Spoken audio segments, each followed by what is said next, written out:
when I returned back to the court, I would go on my own and try to get some reps and stuff. And I just felt like I wasn't the player I was before my injury or before the surgery. And it was just very disheartening. And I just didn't even want to try.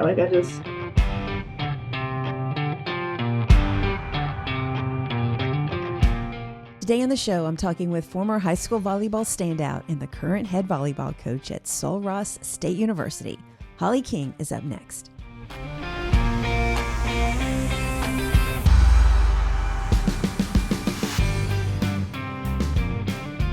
Welcome back to the Fifth Quarter Podcast. I'm your host, Sandy Adams, and this is where we dive deep into the world of sports, talking with retired athletes, current athletes, and everyone that helps make the sports world great. A quick reminder, if you have not already, be sure to subscribe to the show. You can find us on Apple, Spotify, Audible, YouTube, or wherever you listen to podcasts. And hey, if you love what you hear, take a screenshot of this episode, share it on Instagram stories, tag us at 5THQRT Podcast so more folks can discover these stories. Now grab your iced tea or your coffee, get ready to be motivated and inspired, because this is where the real stories are told. From the volleyball courts of Mesquite, Texas, to leading an NCAA Division II program, today's guest has spent her life proving that passion, perseverance, and purpose can take you farther than you ever imagined. As a standout player at North Mesquite High School, she earned first-team All-District honors, was named Defensive Player of the Year, helped lead her team to a district championship, and continued her career at Eastfield College before an ACL injuries changed her path. She turned that setback into a calling, founding A+ Athletics, helping more than 100 student athletes earn college opportunities, climbing through the coaching ranks, and is the new head women's volleyball coach at Sul Ross State University in West Texas. Today, we'll talk about her journey, the highs and lows of an athletic career, leadership, resilience, building winning cultures, the growth of volleyball, and why an athlete's greatest impact often begins after the final whistle. I couldn't be more excited to welcome to the show Hollie King. Hi, Sandy. Thank you for having me. I'm excited to be here. You are quite welcome. We've been working on this. I just want to give a shout out to James Fisher Jr. He was in a previous episode a couple of months ago. I found you through his Instagram post. You had liked it or commented on it, something, and I went and researched you. And you've also talked with the head volleyball coach at Memphis, Cherie Lindsay, who was the previous guest on here. So I love keeping these connections going and just learning more about the sport of volleyball. Cherie was the first one that I've had on here that's been in volleyball. So you'll be the second. And I'm excited about that, to learn more about volleyball itself and just dive into your story. As I said, you grew up in Mesquite, Texas. Yes. Which is kind of, it's I want to say east of Dallas, correct? About 30 minutes east of Dallas, yeah. Okay. So what were you like as a child? Like, what was that growing up in Mesquite, Texas for you? I was very shy and reserved. I don't think anybody could get a word out of me unless I was at a family function with my cousins, just cutting it up. That was the only time I was talking. And then, as a kid, I was involved in drill team, taekwondo, and then later got into other sports as I got older. But I had I would say a normal childhood, but I would say there was definitely challenges and setbacks. I did develop, or I was diagnosed with epilepsy at the age of 5 and to about 14. So with having a normal childhood, like going to your friend's house, having to have sleepovers, like I still was able to have that experience. Sure. But, at the age of 12, I was still sleeping with the baby monitor. So that was the not so normal part of things. But other than that, I was just a very shy, quiet, reserved kid. So I read that you had your first episode seizure at 5 years old. Yes.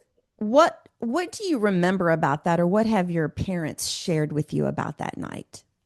It's crazy because, they say you don't really remember your episodes. But I remember that night just waking up confused. I think I fell asleep in the living room, and they took me to the ER. And I remember I had one of the nurses there, he just made it fun for me. He didn't make it scary. He was like rushing me through the hallways on the Right. stretcher, just like getting me some popsicles and stuff and just making me feel really comfortable. But it was definitely very scary. I had grand mal seizures. I know they don't necessarily call it that anymore. But after those episodes, I'd be like paralyzed for quite some time. Just Wow. couldn't walk. It just took a lot out of you and took your energy away. And so that's really all I could remember from that episode. And from that time to 14, I just remember having dizzy spells all the time. So like even going through elementary school, walking to class, I would just get dizzy and fall down, or I couldn't necessarily go to the playground all the time Right. because I was having a bad day. And that was just kind of what You I said remember from unt that. you said until you were 14. Did you have any seizures after 14? No, just one day they just went away. I'm very grateful because Oh, that is yes. not very common. Every once in a while I'd have like absent seizures where it's kind of like you're daydreaming. Right. Uh, but the dizzy spells went away, and the seizures at night went away. I think they never really found like a true meaning of like why it Right. happened. It was just they said I was stressed or I was just overworked, and I'm like, what 5-year-old or kid is that I stressed to know, cause right? seizures? But there's so many factors that can go into that. So I'm just thankful I don't have that Well, anymore. exactly, exactly. That is great news. How did volleyball come into your life? You talked about being on the drill team, but when did volleyball really enter your life? Yeah, so middle school came around. I didn't even really, that was like the first time ever touching a volleyball. I never even really looked into volleyball. I remember we were in athletics and they were trying to see who was going to play volleyball, who's going to play basketball. So they were like, if Right. you're going to play volleyball, go over here and sit down. And I didn't get up and go over there. I was, like I said, I was very shy. My coach at the time, Coach Manning, she pulled me and she was like, no, you're playing. And I'm like, okay. Like, I just like in my shy voice, I was like, no. Did you ever ask her why she felt the need to pull you into volleyball? I feel like I was her favorite student. Ah, okay. Okay. I was a teacher's pet. Like I was very shy, and so like I said, they always would joke with me about it and try to get me out of my shell. And so like I just naturally, I was just um created a bond right off the bat with Coach Right. Manning. So uh, but yeah, she pulled me. She said I'm playing. I think I was on the C team or something. Like I said, volleyball did not come. It was not natural to me.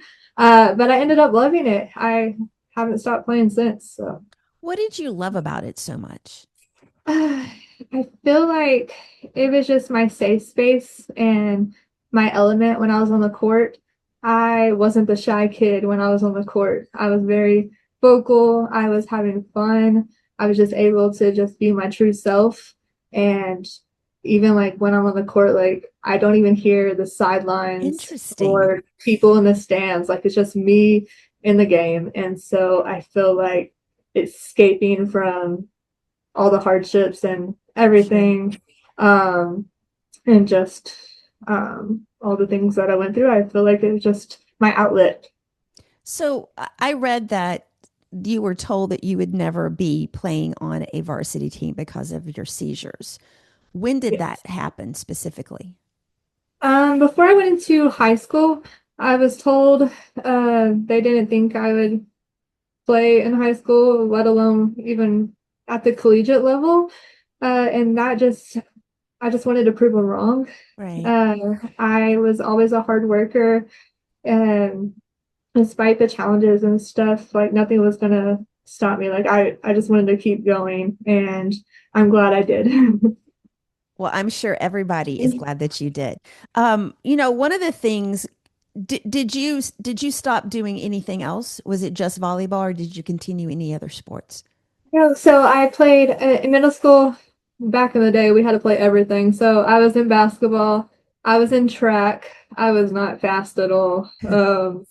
Like I was a horrible runner. Still to this day, I'm a horrible runner. And they always say volleyball players can't run, and that's true.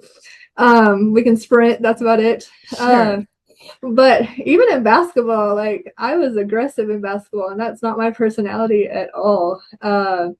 Like when we were get into, I think I had like the most steals from girls because I was just aggressive and Right. ripping the ball out of their hands.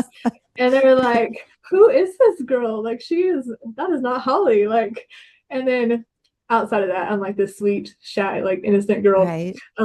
But I think it just, like I said, whether it was on the field during drill team or on the court, basketball, volleyball, I was just in a different zone and different mentality. When did you realize that you were really good at volleyball? I think as I got older, especially going into my sophomore year and just growing my confidence and not only on the court, but outside of the court as well, I was becoming more vocal. I was becoming uh, even a better volleyball player. I had to get tons of reps just to develop. I think volleyball is definitely a skills Yeah. game. You have to have it's very technical as well. Uh, and I was a natural like athlete. Like I could kick a ball, I could hit a ball, everything Mhm. like that. But with volleyball, it's just so much more that just goes into it. Having to, um, you know, play with others, communicate, and Right. like you're having to make decisions in like 0.5 seconds and all that good stuff. But as I got older, I just felt like I became more mature in my Mhm. body. And Right. when you're young, you're growing and like you look like a giraffe out there, basically. Um, and some players, I mean, gosh, kids nowadays are starting so young, and I feel like it happens for them overnight. And some kids Yeah. they have to work really hard at it. So, Yeah. I Yeah. mean, yeah. Uh, um, at what point did you start getting recruited, or did you start getting recruited by colleges? So I really didn't even think I was gonna play at the collegiate level. I didn't have like a recruiting journey. So Um, let me stop and ask one question. So you're a okay. let's say you're a sophomore in high school. What were you even thinking about your plans after high school at that point? I wasn't. Okay. I Most I was people are not. I was very much acting my age. And I didn't even know what I wanted to do at that point in time, career wise, or even Right. if I could go to college. I didn't have the best grades, and my parents weren't educated on the whole recruiting process, and that's okay. A lot of parents aren't educated. It's a lot. It's very true. It's very true. Yeah. So, um, and I didn't play club growing up. It really wasn't as popular as it is now or as Yeah. evolving as it is now. So yeah, I really didn't have that journey. And when I went to be recruited, it was just kind of a mutual contact kind of thing. My coach Right. knew somebody and they just got me in contact. So what was it the decision, or did Eastfield, did they contact you or did you contact them? So they contacted my coach, and my coach let me know that, hey, Eastfield is looking. You should go and try out. Gave me the dates and times and the contact, and I showed up and tried out. I actually tried out with one of my former teammates, and we went together, and we both made the team. So that's And is Eastfield right outside of Dallas also? yes. Well, it's technically in Mesquite. It's just Dallas County. Oh, okay. Okay. Um, so you were close to home, so you weren't getting that away from home experience necessarily. What was that first game like when you played for them? Ooh, it was electric. Like I just loved the environment. We had all the other sports at our games cheering us on. And even though I like tone them out and I have tunnel vision, like I said, Right. it's just, it was just an exciting atmosphere just to be able to play at home. And um, and, going back, living, close by. Right. And I didn't really have that college experience, getting to stay in the dorms and be away from home.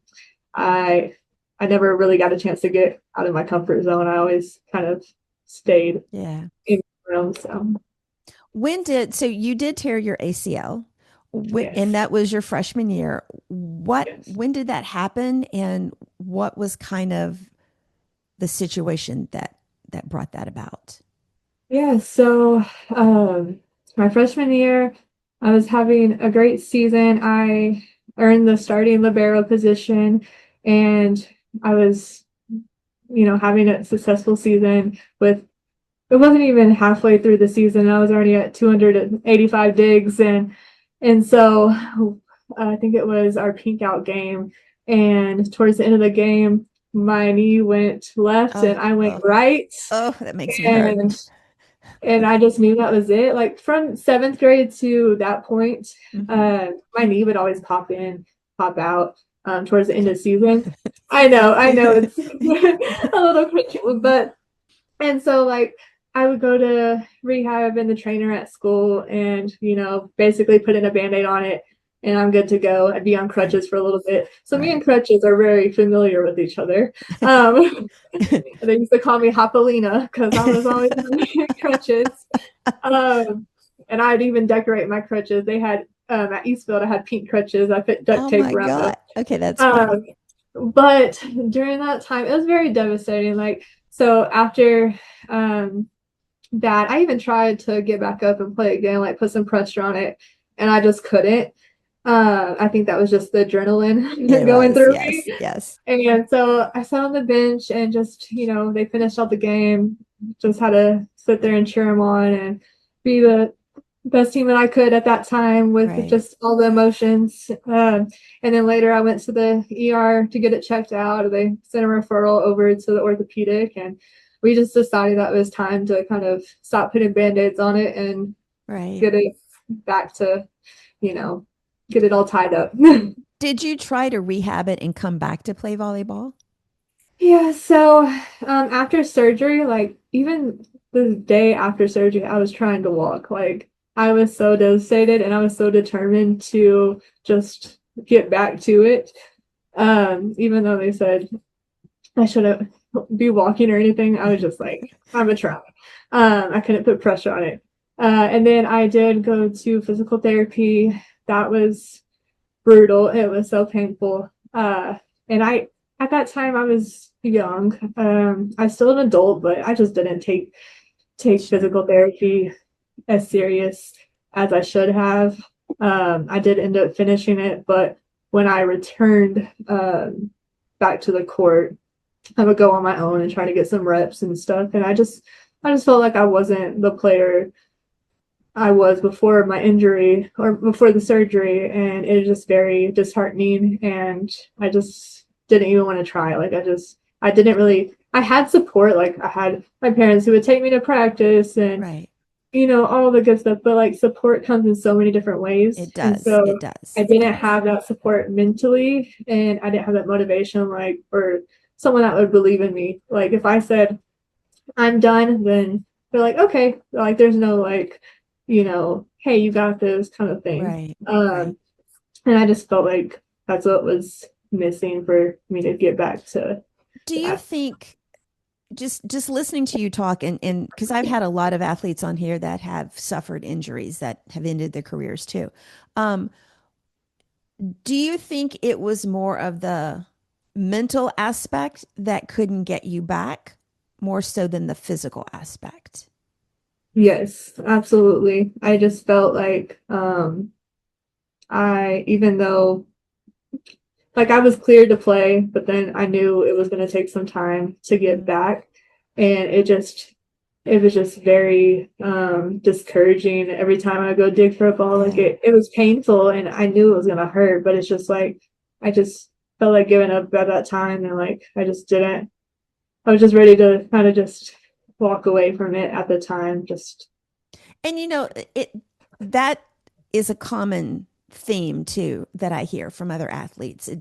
It's almost like you're living in the moment and you need something else to motivate you because it's hard enough. You're going through all of this. And I would think it's hard enough to have to deal with that every day and all the emotions that come with having to take it slow and go through surgery and go through all the pain and all the rehab. And,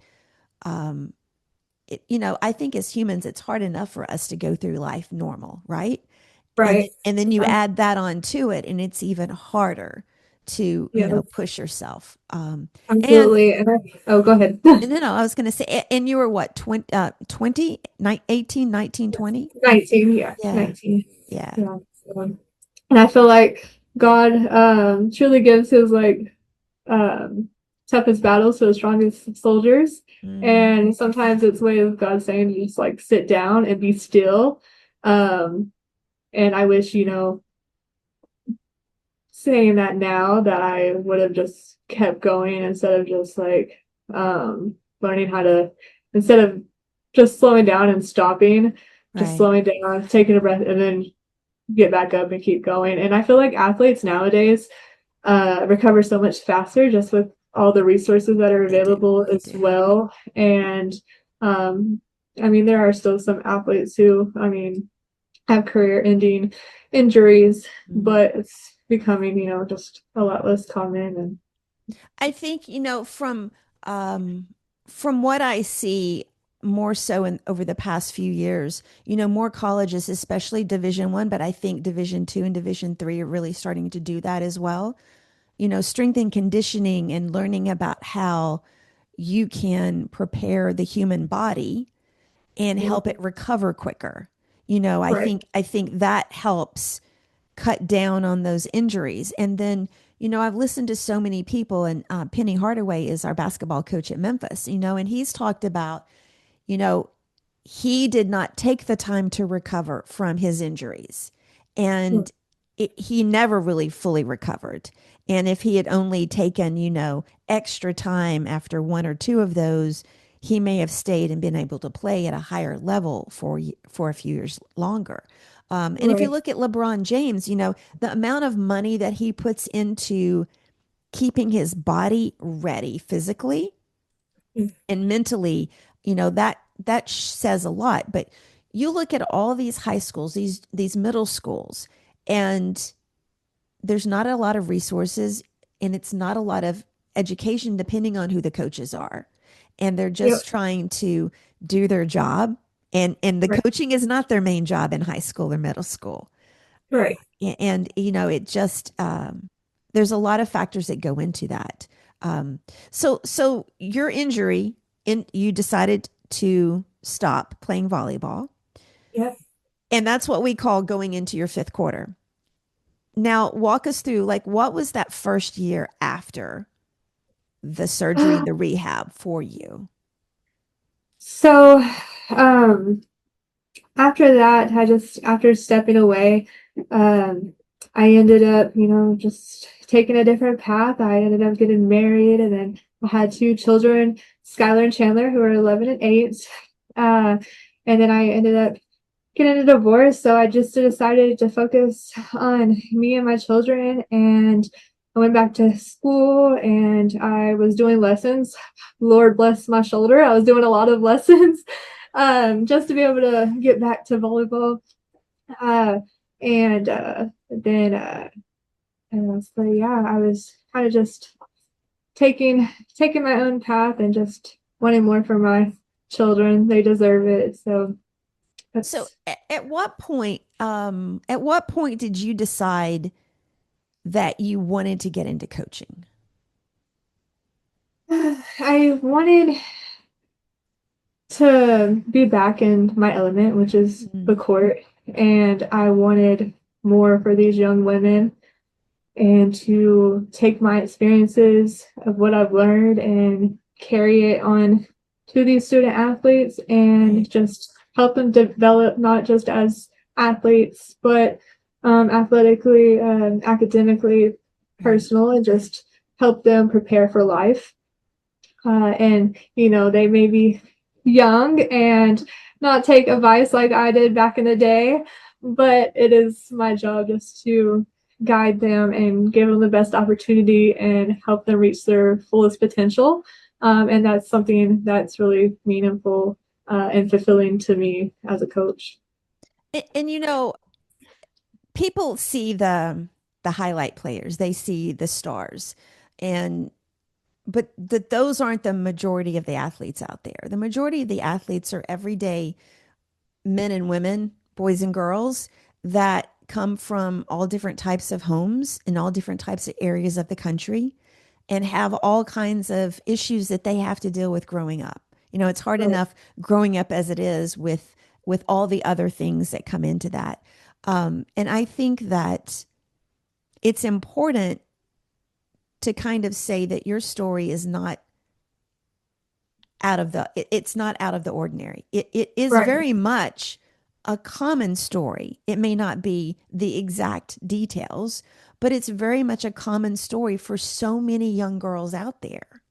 Right. Um, so And I feel like, oh, sorry. no, go ahead. Go ahead. And just going off of that, I feel like everyone's journey is different. We're all going to go through hardships, and mine might not be so like traumatic or, life ending or um, just this huge story, but others, mine might be small compared to someone else's. So I Sure. feel like just everyone's always going through something. You never know, and it's just what you do with those hardships to persevere and have that learn that resiliency and keep pushing forward. So It's very true. And, I think a lot of people, they don't have some big moment that changes their direct trajectory of their life.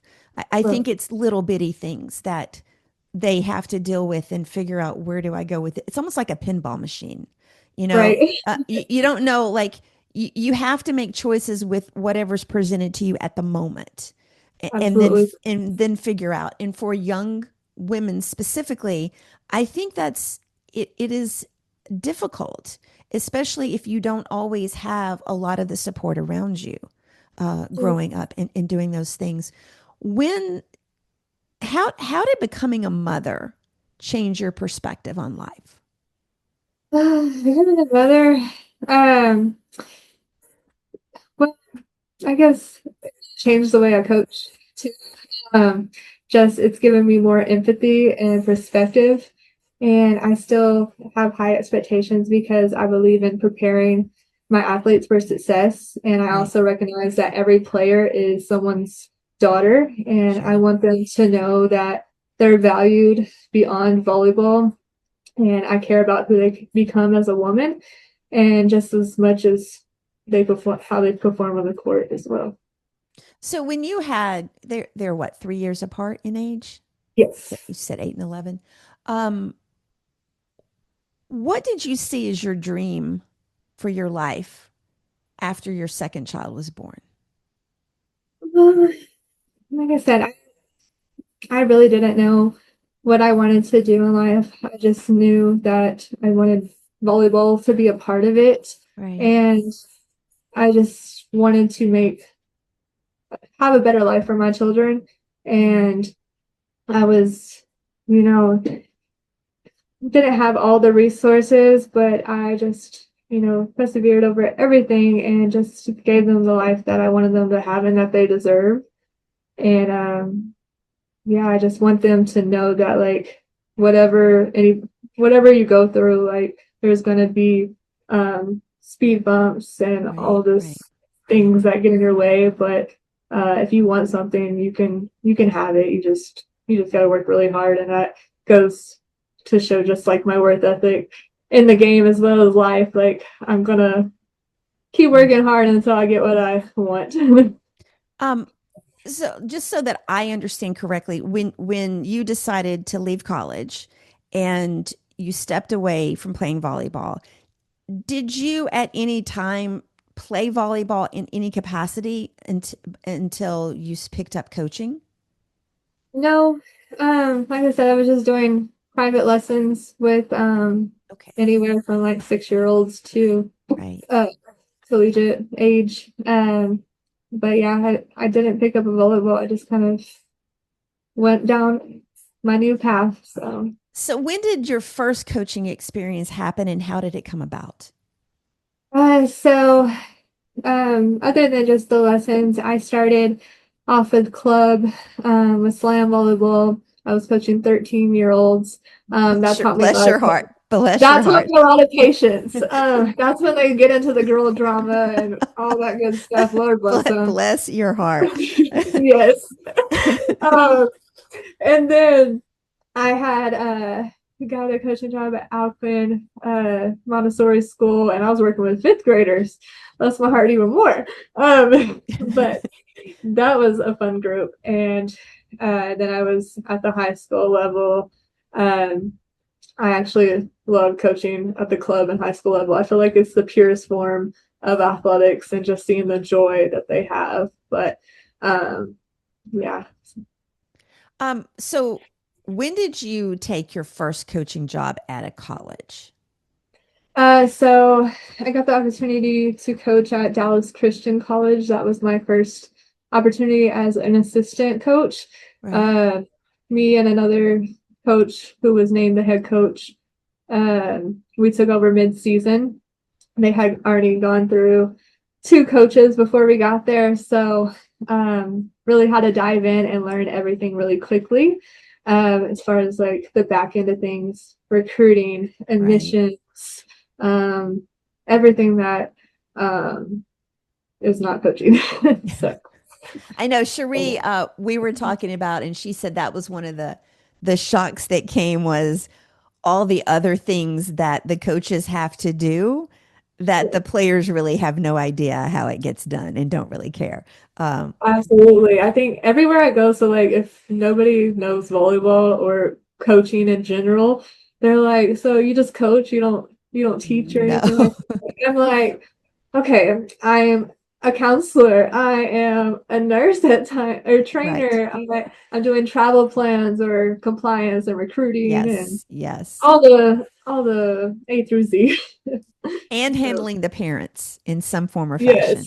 Yes. At With the collegiate level, I don't touch on the parents as much. I still do just because I am very family oriented and relationship right. driven, but I don't deal with the parents as much just because you're adult at that level. We hope they are. We try to push them the best we can. So at Dallas Christian, what was the hardest aspect that you learned from coaching? Um, just having to learn the players very quickly, especially in the middle of the season, and getting Yeah. them to trust you and Right. buy in and know that you got your back because they've already had coaches, walk away Right. um, from them in an important time in their life. And I feel like there's so many other factors and obstacles that they're already going through. So um, it feels good to just be able to walk into that situation and know that players can come up to you and just kind of share it all.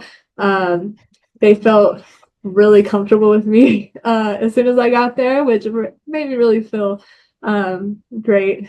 I don't think, they had someone that believed in them. And so Right. you definitely have to just build their confidence and get them to play for each other and get them to play for you and just give them a good experience and not take Mhm. that joy away from them. What was so after when did so let's talk about A Plus Athletics because that is Okay. an organization that you founded. Yeah. What is A Plus Athletics and when did you decide and why did you decide to start that?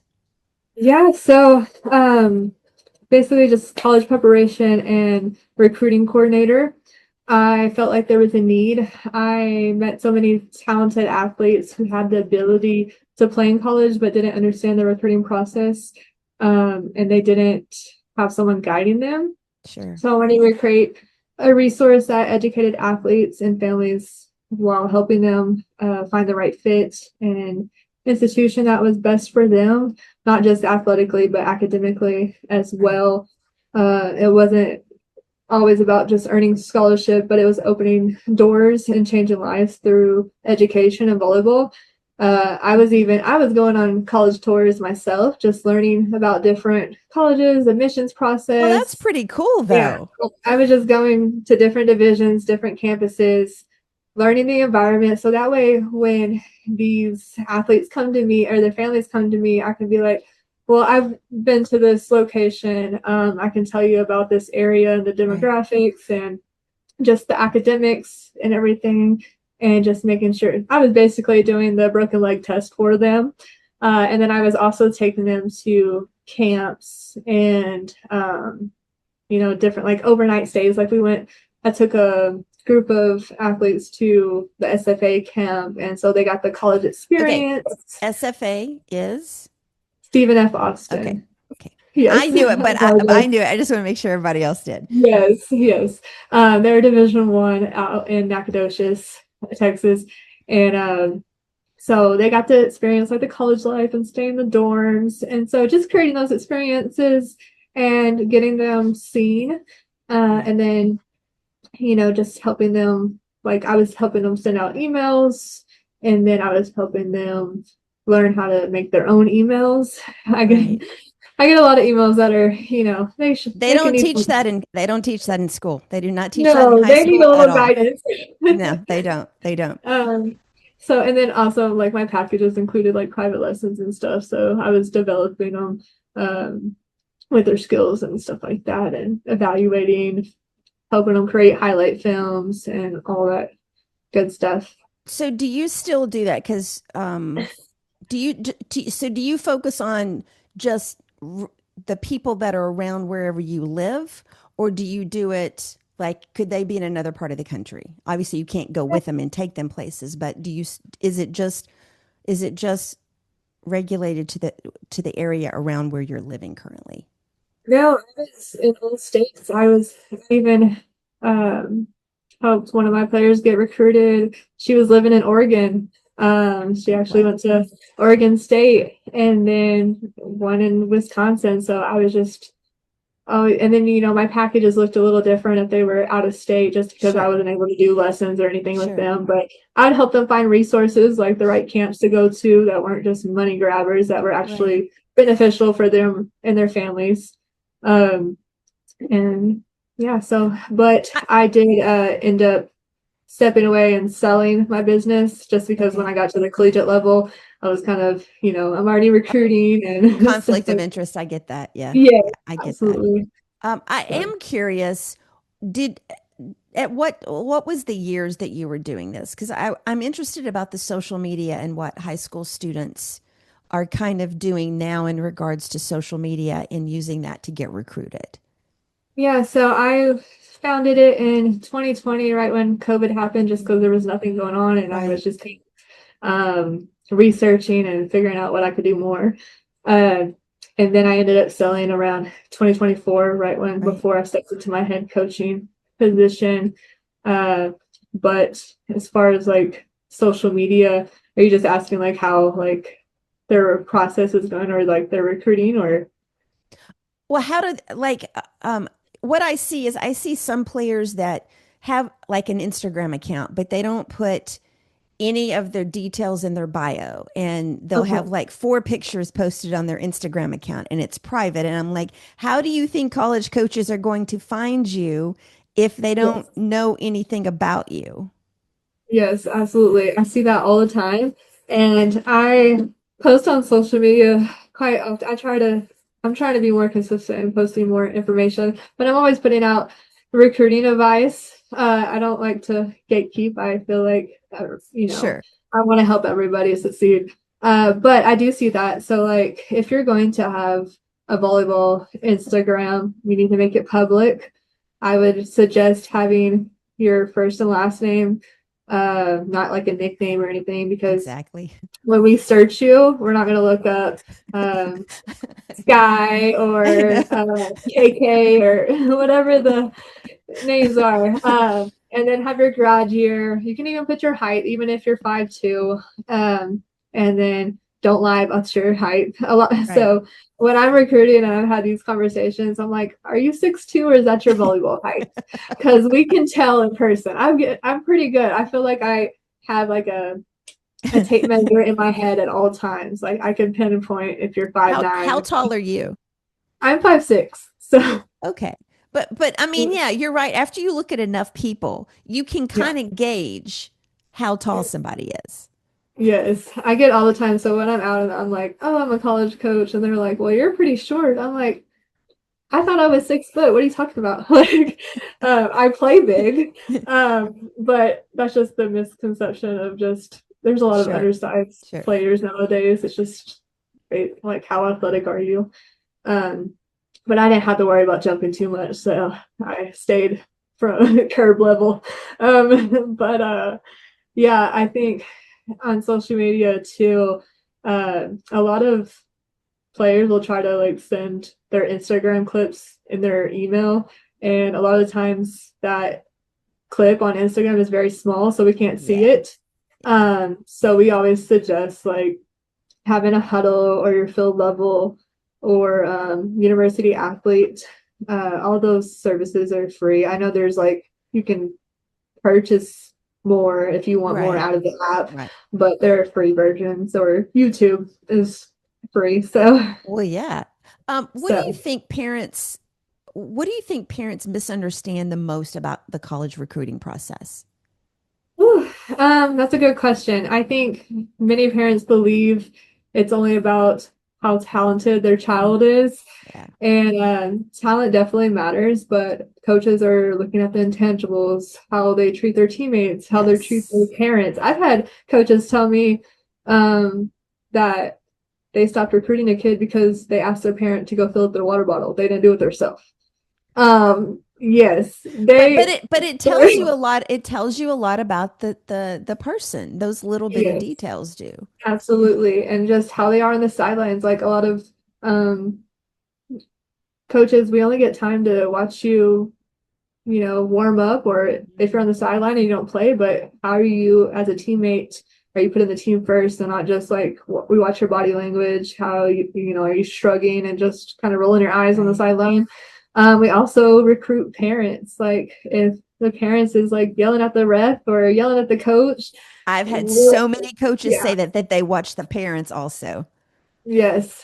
Yeah, and I'll sit right next to the parent. I don't just stand behind them and watch. I'm sitting right next to them because, and first of all, my feet hurt from standing all day, and second of all, I just want to know what they're saying. So, Exactly. No, I get so that. I yeah. get that. So what made you decide to leave Dallas Christian and where did you go next? The opportunity came about to coach at Wesleyan College in Macon, Georgia. That was my first head coaching position, and I wanted to coach at the highest level and coach in the NCAA. So I just took the opportunity and said yes. And that was the first time you'd lived outside of Texas, correct? It was quite the adjustment that was definitely challenging and kind of I was very, anxious and nervous, but I had to get out of my comfort zone. I feel like it was just being able to see life in a different perspective and Sure. getting out to where you're familiar with. Um, and so it definitely helped me grow personally, and just in life in general. What was the so what attracted you to that college? I feel it was just the opportunity to build something there and leave lasting memories and just be the first to be a part of something. And then Did they have just volleyball there already? they Okay. did. Okay.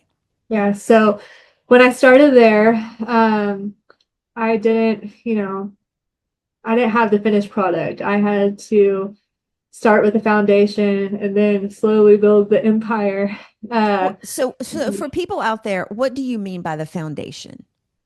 just as far as the culture Mhm. and getting the community to buy in, I feel like, and then recruiting the right students for Right. Wesleyan.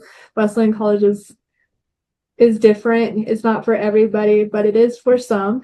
And just finding those right student Sure. athletes who wanted to be part of it.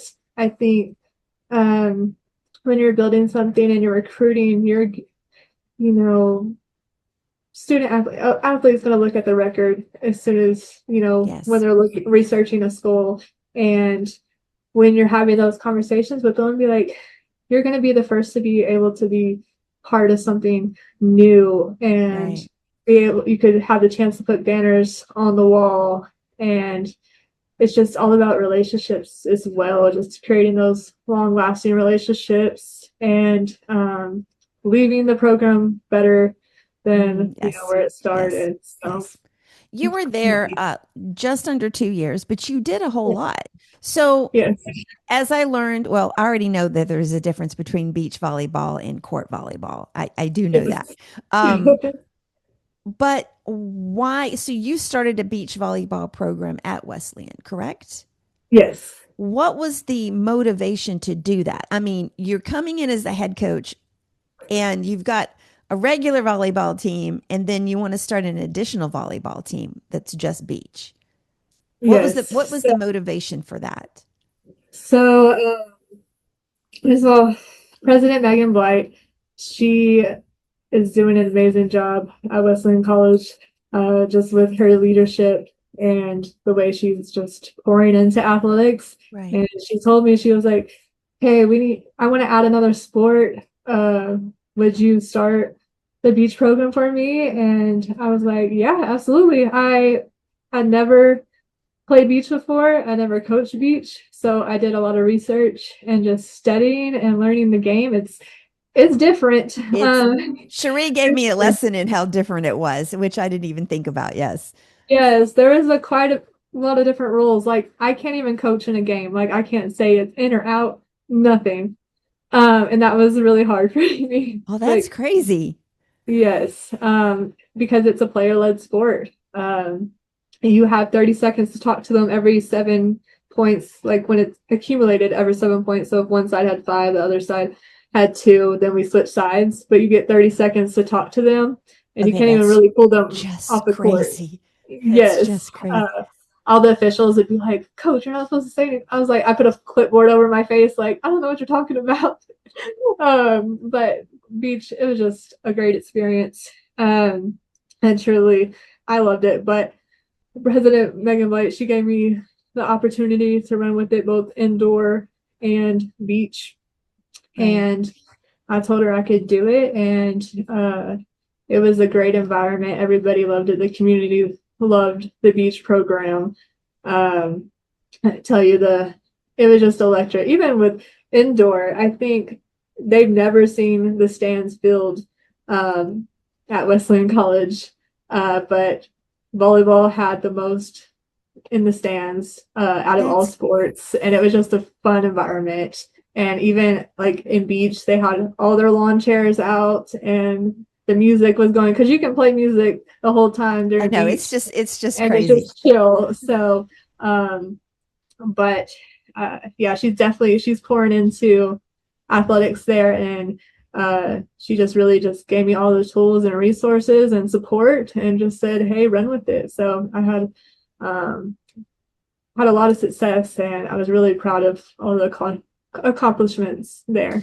So So I just want to, because you wrote down some of them. So you recruited one of the largest classes in school history.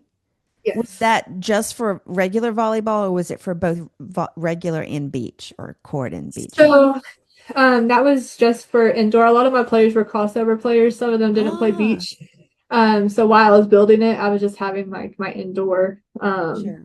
Because I wanted to gain that experience and knowledge on beach program before bringing in beach players, just to Oh, be I able to give gotcha. them 100% Right, of, to help them grow. right. And I didn't want to take nothing away from them in their experience of beach. But so when I got there in June of 2024, I only had 6 players that I was inheriting. Oh my And God. all you need is 6 on the floor. So, When was but your first game going to happen? it was mid-August. Oh Yeah. my God. Or no, it was late August, somewhere in that time. Still, that's like But 6 weeks. yes, so I was able to recruit two within that middle of the summer. And D3. it's we don't have athletic scholarships, so it's just mainly on academics. So finding that Right. right fit, and was able to get them some academic scholarships. And so it just worked out.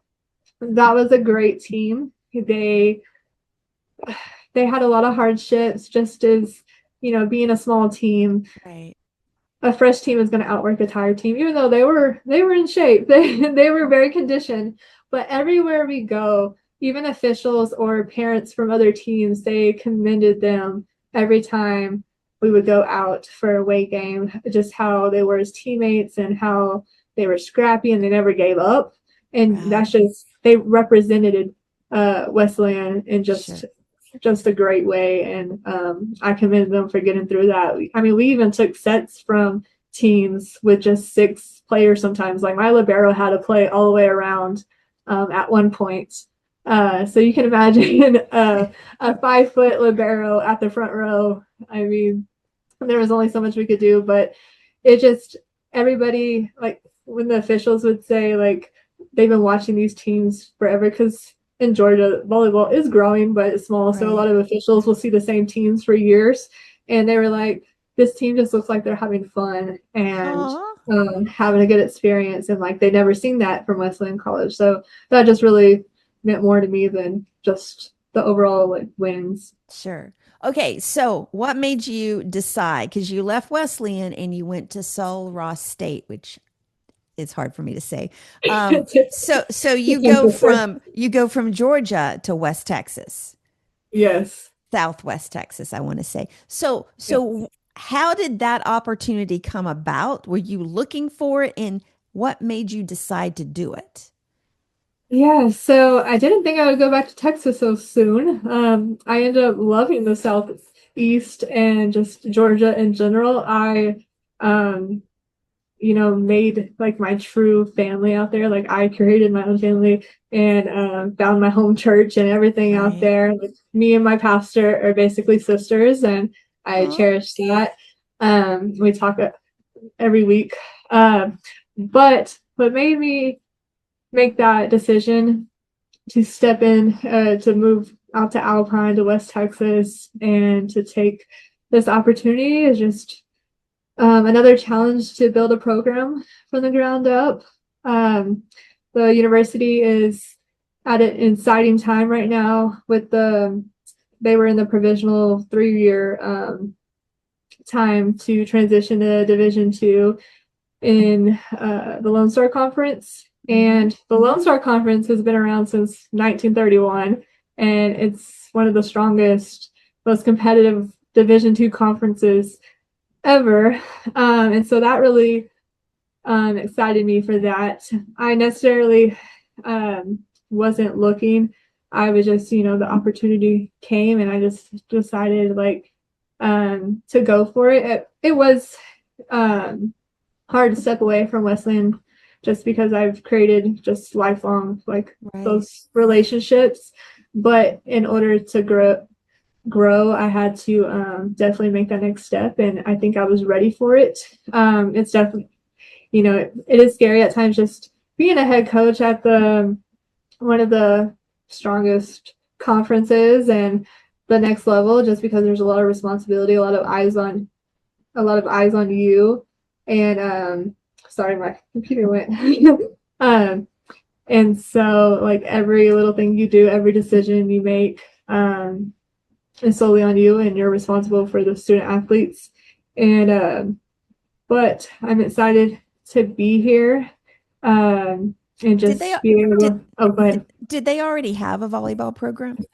They did, yes. Okay. Okay. Yeah, so they were Division III, but they were in their provisional years. Right. Right. So they're um, transitioning to get that full membership, which is coming fairly soon. Um, but I'm just excited to be able to work with some of the best coaches in the game. Just being in the same room as them is, I'm just grateful for that, and to compete against amazing athletes. I think like most of these teams have nationally ranked athletes, and Right. half of these teams, majority of these teams can win a national championship. And we have 18 in our conference, so it's pretty big. That's including us. So, and it's only growing. But yeah, I think what they're building here, I think Dr. Amanda Workman is doing an amazing job with the program and the leadership. She has, um, you know, just working alongside her and having her support us and getting these sports to where they need to be and where they're going is just really exciting. And so, yeah. I want to ask a question about Georgia. So Okay. I love the aspect of food because I think, so many cities have so many different kinds of food. What Yes. was the favorite food that you liked when you were in Georgia? So my first time ever having shrimp and grits was in Georgia. And I had to Which step away which from which I would be surprised. I would think that would be New Orleans and not Georgia. right.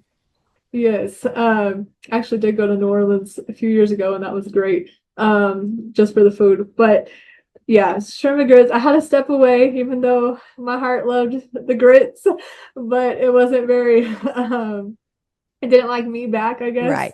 No, I get that. Um, but yeah, that was a staple out in Georgia. I think every menu had grits everywhere you go, and I was like, I don't see that in Texas that often. But I mean, you see grits at like Waffle House and stuff. But and then there's like a wing place on every corner Yeah. in Macon, especially. So, Yes.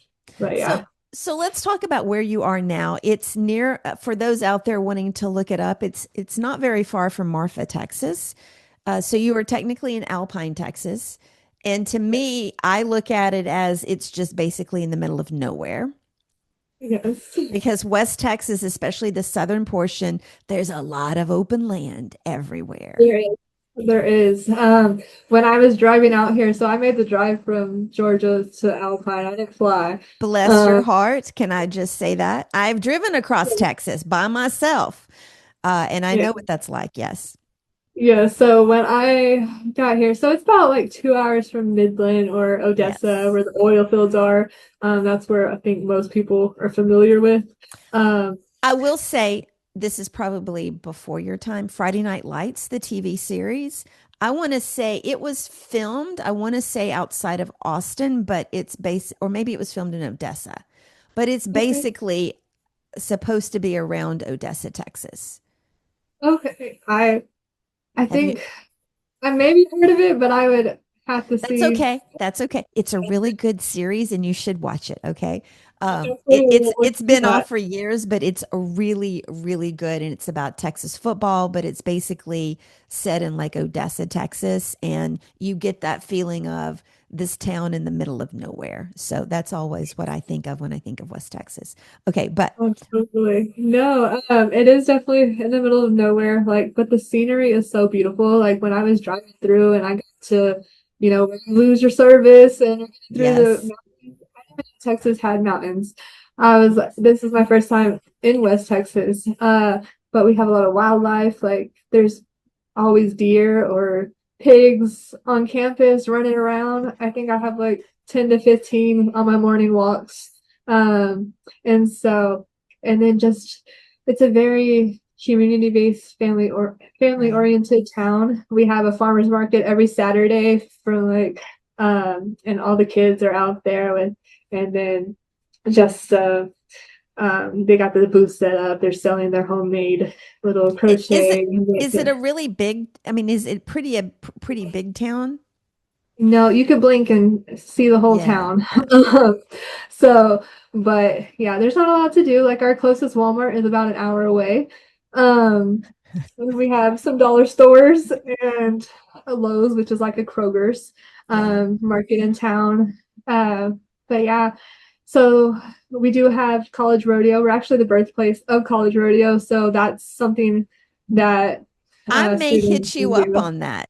So that's an interesting sport that I haven't looked at. So that I may hit you up for some referrals for future guests.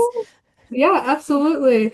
I hear it's an exciting thing that happens in town. And I'm looking forward to going to a rodeo out here. So I haven't rode any or ridden any horses out here. I did at Westland College. We had an equestrian program, so I did some lessons, but Right. we'll see if I get back on a horse out in Texas. But So yeah, there. Go ahead. so you mentioned the pigs. So everybody has this perception of Houston as like this oil place, and what people don't realize a lot is there's all these bayous that's why Houston flooded. But down in southern Houston, like halfway to Galveston, there's a lot of nature preserves. So we have a lot of, well, we, because they did then, a lot of wild pigs are in a lot of these nature preserves just running wild. And it's quite a thing. But the fact that they're running like close to the people is Yes. crazy too. Yes. So when I was driving in, I seen them on the highway, and I was researching them. I was like, "Are they aggressive?" We got Yes, they can be aggressive. So I never see any in town, but this morning I was walking, and I seen one, and I was like, "Oh, I don't know." I was like, "Thank goodness it ran away." But yeah, yeah, Yeah, because okay, pigs can be like they can eat people. Like they can yeah, be, especially female pigs, especially they've mhm, had babies, they can be highly aggressive. yes, So yes. absolutely. Um, so when does your season start? So we start August 28th. That would So be open so weekend. so basically just under 2 months. Yes. So it's exciting. Have you finished all your recruiting? Do you have all your players? Yeah, so I am recruiting quite a big team this season. I only got a couple more pieces to fill in, but I'm pretty much done. I do have a full team already, just kind of filling in the Right.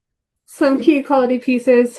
But I'm definitely excited and ready to get started. I was able to work with some of the returners when I got here. They're about 2 months before they headed off for summer, and I'm just really excited about the culture they already have or like they want to have. Right.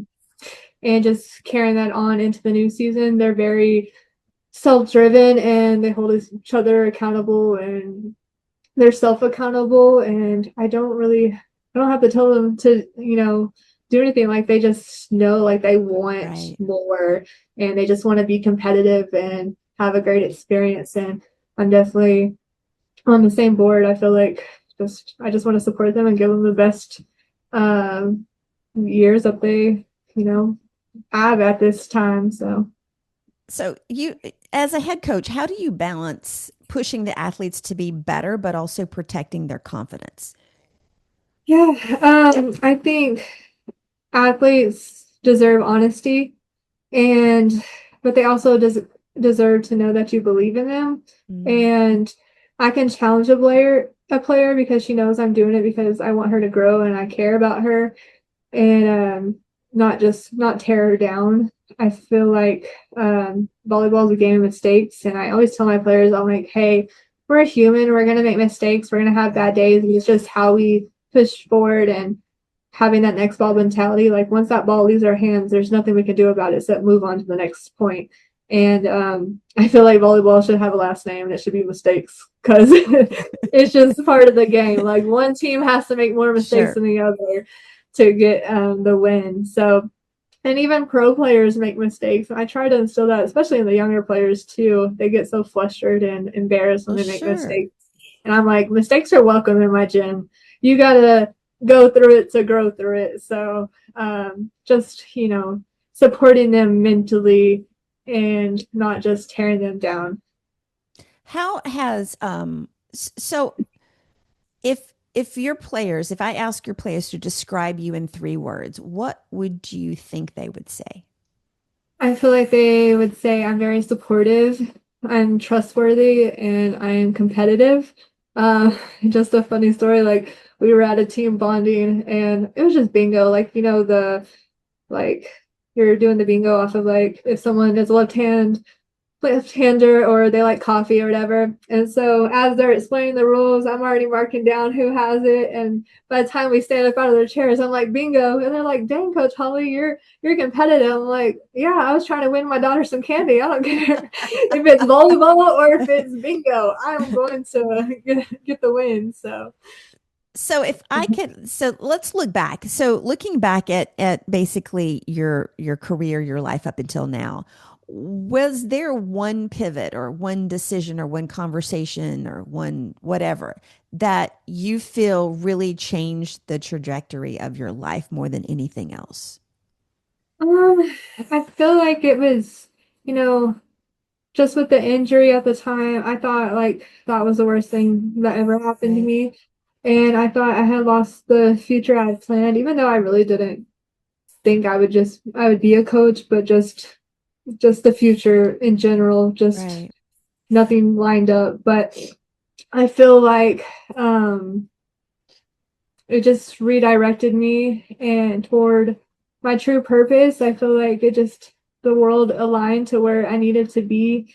And if I hadn't gone through that setback or other setbacks that Right. I've gone through in life, I don't know if I would have discovered my passion for coaching or mentoring or and just helping young women.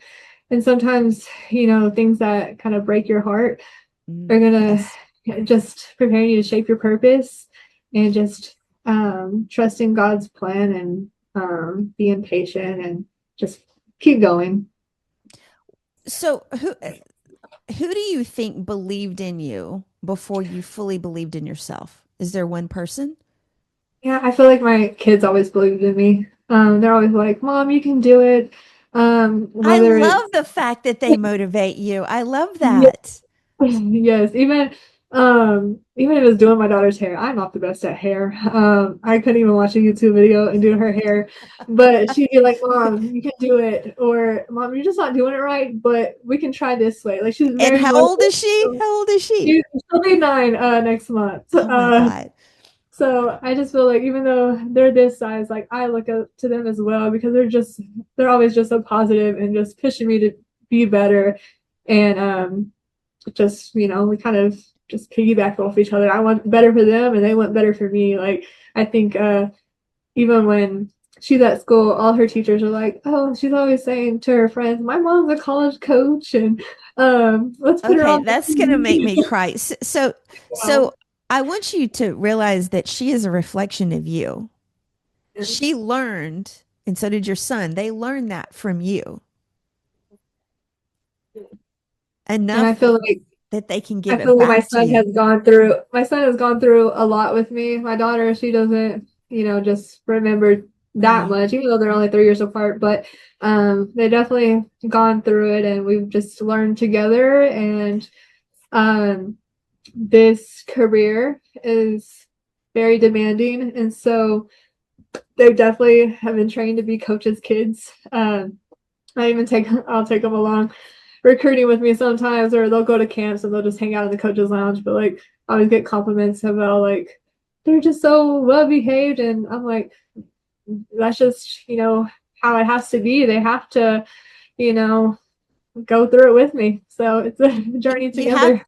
you have to do what you have to do, and and I look at it as those kids are getting an experience that a lot of kids don't get, and they're also learning not only from you or everybody else, but that there's so much out there and there's so much that they can do, and it's teaching them so many things that if they lived in a little bitty town and didn't have any other experiences would not make them who they are or who they're going to be. Um, Yeah, and some absolutely. people may say, well, they should be out playing or whatever. They're with you and Mhm. they're getting stuff. They're getting to see things. They're getting to experience things. Yeah, And absolutely. And I think I get questions a lot like how are they adjusting to the new environment or new schools and stuff and uh they love it. They've made best friends on the second day of kids are school. resilient at that age. Like really they are. Now wait till they get to like 15 or 16. Yeah, I know it's a several pushback. coaches. I know several coaches who I know one he had two daughters and he had to wait to let one of them finish high school because it is more traumatic I think if they're in high school Yeah, and having to uproot them then as well. Um, yeah, definitely. so what's part of being an athlete that you still miss? I just miss competing. Um, every once in a while, I'll jump in and just kind of play cleans or something with my team, Right, but I try not to, um, just because I try to take that player out of the coach. right. But I just miss being able to be with my teammates and have locker room fun, locker room talks. Not the losing at locker room talks. Right. um, those weren't very fun, but just the experiences that I made while I was playing. I am curious. I try to remember to ask this. What is your relationship with exercise? Do you work out or not?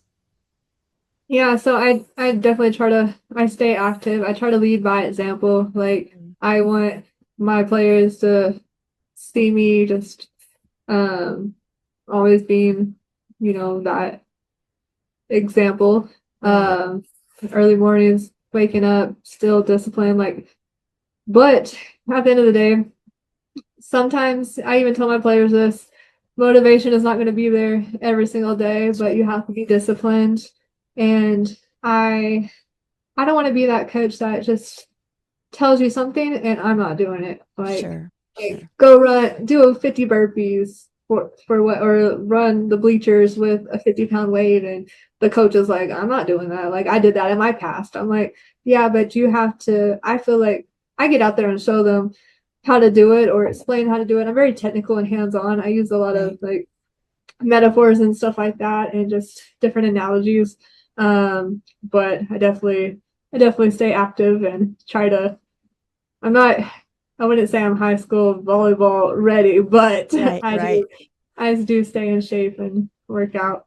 Well, and the reason for those listening that may be wondering why I asked that question is because I have a lot of athletes that I've had on the show have talked about how when they retired from competition, they had a hard time figuring out how to exercise again because they had been so conditioned to do certain things and there was always goals and things like that, and then suddenly they're on their own and they don't necessarily know what they it's like they don't it's not that they don't know how to work out, but they don't know what the purpose is. And then I've had some probably more so women that have talked about the the love and hate with exercise coming Yes, from their experiences doing their athletics. And so I'm always curious about, people that have played athletics for so long and just, what is your relationship with that is really what I was kind of getting into. that's a great question because I feel like going through years of having someone tell you what Right. exercise to do and having a plan for you. And it's crazy because I can put a plan together all day for my players Right. to get the job done. But when it's coming time to me, it's like sometimes I walk in the gym, I'm just like, oh, what am I gonna do? Like what I don't have a plan sometimes. Sometimes I'll have a plan for the whole week Right. and still do it, but it is definitely challenging just to kind of make yourself do Sure. that. Um, like I said, I it's easy for me to tell them to do it, but I want to do it because I want to know how it feels when they're doing it. So I definitely try to do similar volleyball Right. related workouts um, to be able to educate my players on how to do it as well. I heard a quote from Serena Williams several years ago, which I use quite a bit in a lot of different things. She said there are days that she does not like to work out, but there is never a day that she wants to lose, or there's never a day that she feels like losing, or something like that, because the repetitive every single day working out is going to ensure that, she's going to be winning more than losing. And I thought that was a great a great mentality to a great little thing there. Okay, Yeah, absolutely. so I have a thought-provoking question. If you could sit down with 9-year-old Holly yourself, what would you tell her? Um, I would tell her to keep dreaming big, and not to be afraid of setbacks. Life isn't going to unfold kind of the way you think it will. and that's okay. The disappointments will eventually become opportunities, and even if they're scary opportunities, just say yes, Right. uh, and get out of your comfort zone. Don't care what people think. A lot of times when I was younger, I cared about what others thought Yes. of me, Yes. and I held me back from a lot of things. And I just tell her to trust God and keep working hard and remember that her worth is just never defined by a scoreboard or a title. Like I always tell my players, like you're more than just a volleyball player. And Exactly. a lot of these athletes, when they're done with their career, especially at the pro level, their identity is just volleyball. And Hmm. just getting these players at this level to understand, like find out what you love and what you want to do in life, because volleyball is not it doesn't define you. Like you're so Right. much more than that. So Right. just trying to instill that in everybody. Okay, so I'm going to give you five flash fire Q&A questions. Okay, these are Okay. fun. Okay, beach volleyball or indoor volleyball? Indoor volleyball, even though I gained a whole new appreciation for beach volleyball. Favorite movie? I had the blind side. Okay. Favorite pregame hype song or artist? Okay, you might laugh at me, but That's okay. back in the day it was Easy E, but now every before every game I have to listen to gospel. Oh, oh my God. Yes, it changed. Tremendous, big jump. But that's interesting. Okay. Yes. Coffee or tea? Iced coffee every single day. Okay. One word your players would use to describe you. Just supportive. Okay. I like that. Where can everybody find you on social media? You can find me on Instagram, Facebook. On Instagram, it's everything's underscore. It's Coach underscore Holly, and then another underscore, and then I'm on TikTok as well, trying to post some recruiting advice, I'll have to but follow you on there. I'll be more consistent with that. I'll find you on there and follow you. Yes, and then Twitter as well. So I try to hit all I platforms. will put all of your handles in the show notes and on the video Perfect. for whoever's watching. Okay, so I'm so excited about your first season. I I am really too. am. And I'm just itching to get started. I'm sure you are. And I'll have to follow along and keep track of you and see how you're doing. Thank you so much for being on the show today. I really appreciate it. Well, thank you for having me. It was great. I love what you're doing, and so you're doing an amazing job. Well, it's been very enlightening. It gets a bit much sometimes, but I love finding out people's stories and just how they got from point A to point C, and everything in between. And I've met some really amazing people that I didn't even know, and it's just crazy. And I get a lot of comments about, different people found different things. My Um, listeners are not always athletes, although my family does not listen. I just want to say that. Um, but yeah, thank you so much for being on the show. Thank you. Okay, so there you go. Thank you for watching and listening to the fifth quarter. And if you've made it all the way to this part of the show, I truly appreciate your support. As always, please subscribe wherever you listen to podcasts or watch the show. My mantra is simple: like, share, and review. Be sure to follow us on social media at 5THQRT Podcast for updates on upcoming guests and episodes. Until next time, remember, change is our ally and it paves the way for greatness. Stay inspired. Have a great rest of the week.